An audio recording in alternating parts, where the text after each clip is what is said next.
naman talaga hindi makamove on.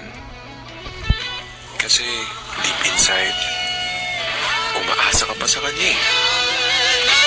Alam kong alam mo sa sarili mo yun, na kahit meron na siyang iba, wini-wish mo na sana ikaw yun. Ginawa ang breakup para ilayo tayo sa maling tao. At kasunod nito ang moving on. Para tulungan mo ang sarili mo na maging handa sa pagmamahal na tatanggapin mo